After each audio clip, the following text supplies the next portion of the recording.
রীতিমতো বাচ্চারা পা ধরেই বসে আছে, চলো না একটু ঘুরে আসি, আজকে পহেলা বৈশাখ, তুমি শুধু বাসায় বসে আছো। বাচ্চাদের অনেক অনুরোধে আমরা ঘুরতে চলেই আসলাম পহেলা বৈশাখে। আসতে আসতে বিকাল গড়িয়ে গিয়েছে, আর এখানে এসে দেখলাম যে ভৈরবে একটা প্রোগ্রাম হচ্ছিল।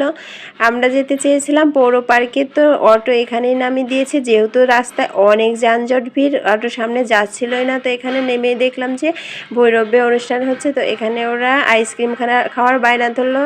ঠান্ডা লেগেছে, তারপর আইসক্রিম খাবে, অনেক নিষেধ করেছি, তারপরও শুনলো না। কেয়ার করার আইসক্রিম নিয়ে আমরা চলে গেলাম ভিতরে। এখানে নাচের প্রোগ্রাম হচ্ছিল, আর মানুষের অবস্থাটা দেখুন, আজকে মনে হয় ঘরে কেউই ছিল না, সবাই উপরে পড়েছে একেবারে পয়লা বৈশাখের অনুষ্ঠান উদযাপন করার জন্য। না আসলে জানতেই পারতাম না ঈদের দিনের থেকেও এই দিনটাই যে মানুষ এতটা আনন্দ উদযাপন করে। পয়লা বৈশাখটা সকল ধর্মের মানুষই একসাথে আনন্দ করে। আসলে আমার ফার্স্ট টাইম পয়লা বৈশাখে বাহিরে বেরোনো, এজন্যই আমার কাছে এমনটা মনে হচ্ছে। এই সেই ভৈরব নদী, খুব সুন্দর একটা নৌকা সাজিয়ে রেখেছে, আর সবাই নৌকা ভ্রমণ করছে। বাচ্চারা আমাকে খুবই বায়না করেছিল, কিন্তু কোনো রকম এখান থেকে পটিয়ে আমি নাচের অনুষ্ঠানের এখানে নিয়ে আসলাম। তো পাশেই কিন্তু নাচ হচ্ছে, আর নাচগুলো কিন্তু খুবই সুন্দর ছিল, দেখছিলাম। আর এখানে দেখতেই পারছেন কত মানুষের ভিড়। আসলে যশোর শহরে বিভিন্ন জায়গায় অনুষ্ঠান হচ্ছে, আর সব জায়গাতেই কিন্তু এইরকমটাই ভিড় লেগে আছে। আমি অনেক ভিডিওতেই দেখেছি, এখানেও কিন্তু মানুষের কমতে ছিল না, অনেক অনেক মানুষ এসেছে। অনুরোধ করবো আপনারা এত সামনে চলে এসেন যে আরেকটু হলে মনে আমাদের স্টেজে উঠে যাবেন, একটু যদি অনুগ্রহ করে পিছিয়ে যান। আর সামনে চেয়ারের ব্যবস্থা ছিল বসার জন্য, আর লোকজন সামনে এগোতে এগোতে এতটাই সামনে চলে এসেছে যে ভাইয়াটা বলতে বাধ্যই হলো।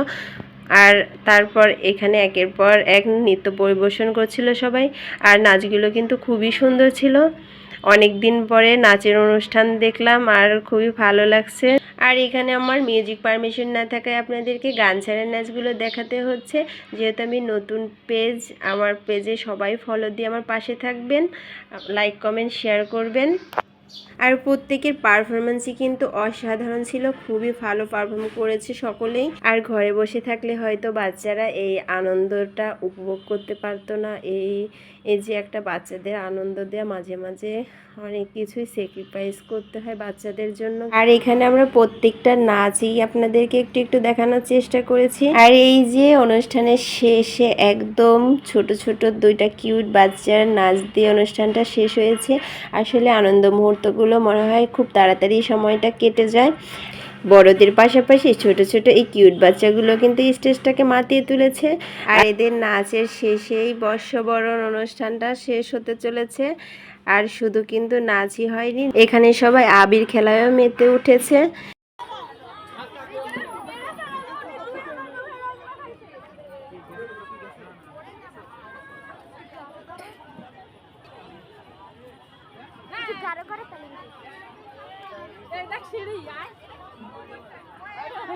ঘুরতে আসলাম, আর একটু ফটোশ্যুট হবে না, তাই কি কখনো হয় বলেন তো? ফটোশ্যুট তো হতেই হবে, নইলে তো আবার ঘোরাটাই অপূর্ণ থেকে যাবে, তাই না? বাচ্চারা যখন বাসা থেকে ঘোরার জন্য আবদার করছিল, মনে হচ্ছিল কোথায় অনুষ্ঠান হচ্ছে, কি হচ্ছে, কোথায় যাব, কোথায় নিয়ে যাব। তা আমি ভেবেছিলাম যে পৌর পার্কে যাব, তো এসেই দেখি এখানে অনুষ্ঠান হচ্ছে। পরে বিভিন্ন ভিডিওতে দেখলাম পৌর পার্ক, তারপর যশোরের বিভিন্ন জায়গায় অনেক অনুষ্ঠান হয়েছে। আর এখন প্রায় সন্ধ্যা লেগে এসেছে, আর এখন বাসায় ফিরতে হবে। তো আমরা বাসার উদ্দেশ্যে বেরিয়ে পড়লাম। আল্লাহ হাফেজ সবাইকে।